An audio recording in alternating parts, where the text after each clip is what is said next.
The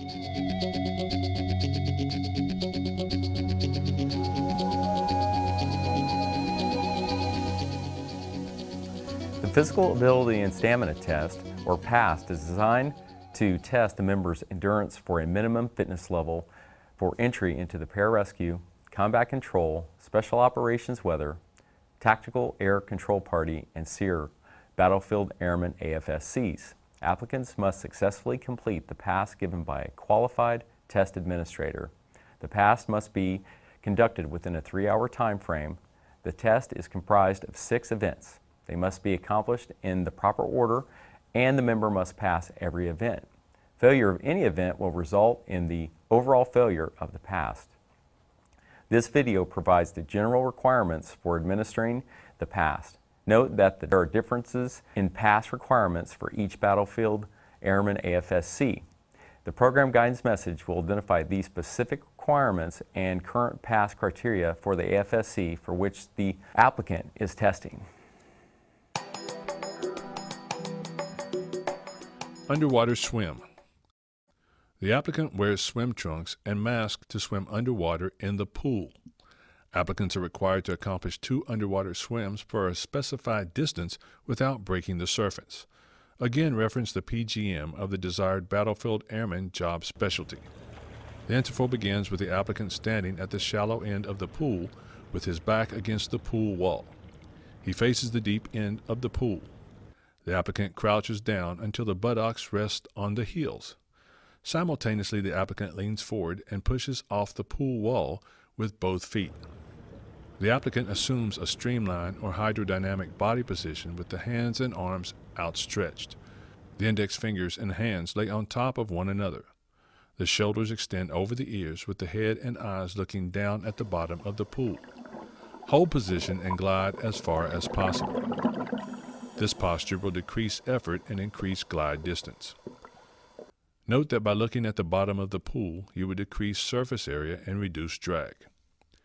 If you look up, your body position changes. That is, your chest and hips drop, thus increasing drag and becoming less efficient. Continue to glide in the streamlined body position. When you see and feel yourself slowing down, begin a keyhole stroke. Cup your hands and forearms to pull water in a circular motion. The hands move away from each other and return back together at the chest. In a thumb-to-thumb position, rotate hands, push down and slap both hands on thigh. When you slap your thigh, it is your cue to do a frog kick. Your feet and heels flex up, getting as close to your buttock as possible. Then both legs kick to the side and come back together. The palms of your hands drag across your body from your legs, to the hips, to the belly, and then back to the chest, and to a streamlined body position with index finger to index finger, hand lying on top of one another with arms fully extended and shoulders over ears. The applicant will remain underwater for the required distance. Surface and freestyle swim back to the starting position. The applicant will rest standing up until the next interval begins. The second event is the surface swim. Swim trunks and swim goggles or scuba mask are the only equipment items allowed. This swim is conducted using any of the following strokes or combination thereof: freestyle, side stroke or breaststroke, the preferred strokes being freestyle or side stroke. The swim is continuous for the required distance and or time as outlined in the PGM based on the desired battlefield airman job specialty. If an applicant stops any time during the swim, for example, hanging on the wall or allowing feet to make contact with bottom of the pool, the test will be stopped and considered a failure for the entire PAST. After completion of the swim, allow a 30-minute break prior to the next event. Freestyle. Visualize a line running down the center of your body from your chin to your chest. This line is the axis upon which your whole body should pivot. This line should extend horizontally in the direction you are swimming. Keep your legs straight but not rigid, with your toes pointed out. Kick up and down. Continue kicking the entire time. Move your arms in a windmill motion opposite each other.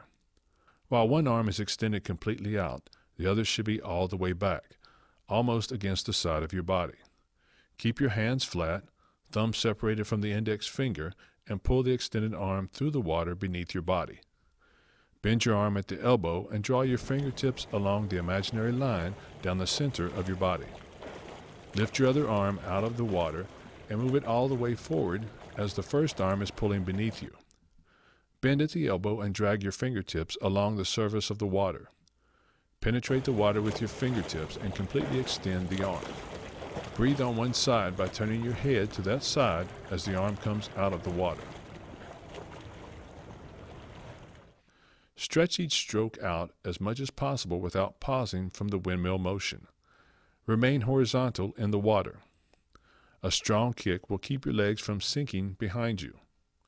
As you pull your hands through the water, keep them cupped firmly but not rigidly. Fingers should be held just slightly apart.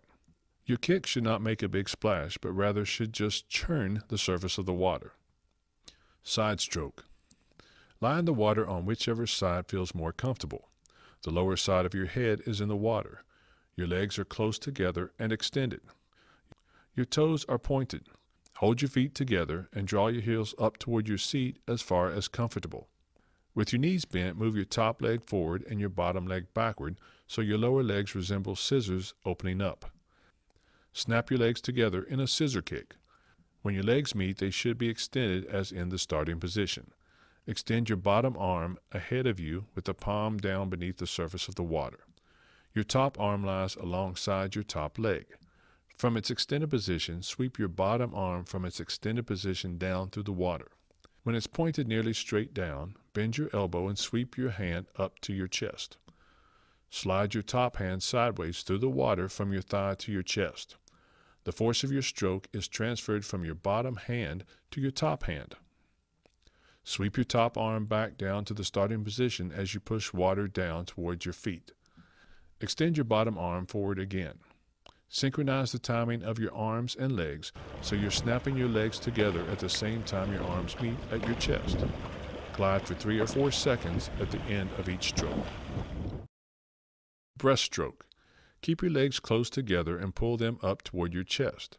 At the same time, hold your palms together and up against your chest, as if in prayer. Kick out and apart with your legs, and then quickly squeeze them together. Try to imitate the way a frog kicks. After the kick, streamline your body by pointing your toes and extending your arms completely. Glide for a few moments with your arms fully extended. Then turn your palms outward and pull with both hands out and around in a circular motion so that they end up in the original position, together against your chest. To take a breath, use the thrust of the pull with your hands to pull your head up and out of the water. As your head goes back down, your arms should just begin to plunge forward with the next kick.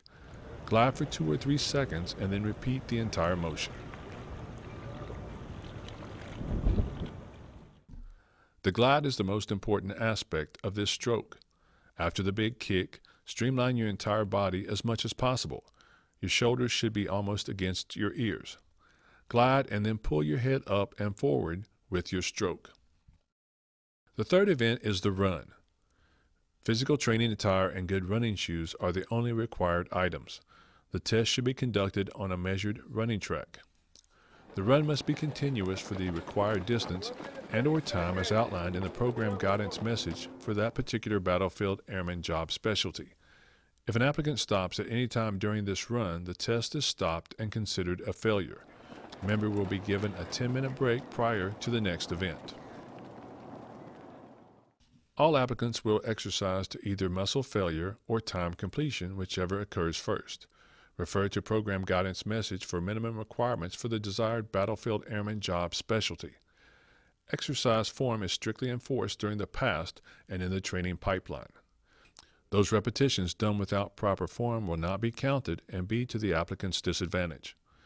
Tactical Air Control Party candidates are allowed 1 minute to complete maximum repetitions for push-ups and crunches and 2 minutes to complete pull-ups. The fourth event is the pull-up. This exercise is designed to measure strength and endurance in the back, shoulder, and triceps-biceps muscles. These muscles are used during specific mission tasks such as parachute control and climbing. Applicants perform pull-ups wearing PT gear. This exercise is executed on a pull-up bar. The individual grabs the bar with palms away from the face, shoulder width apart. The exercise begins in the dead hung position. This is a 2-count exercise. On count 1, pull the body directly upward until the chin is over the bar. On count 2, lower the body until the body is again in the dead hung position. Individuals will not swing excessively or bicycle their feet as the chin is pulled over the bar. Legs are allowed to be bent, but must not be kicked or manipulated to aid in upward movement. Hands must remain in contact with the bar at all times. Repeat as many as possible in 1 minute.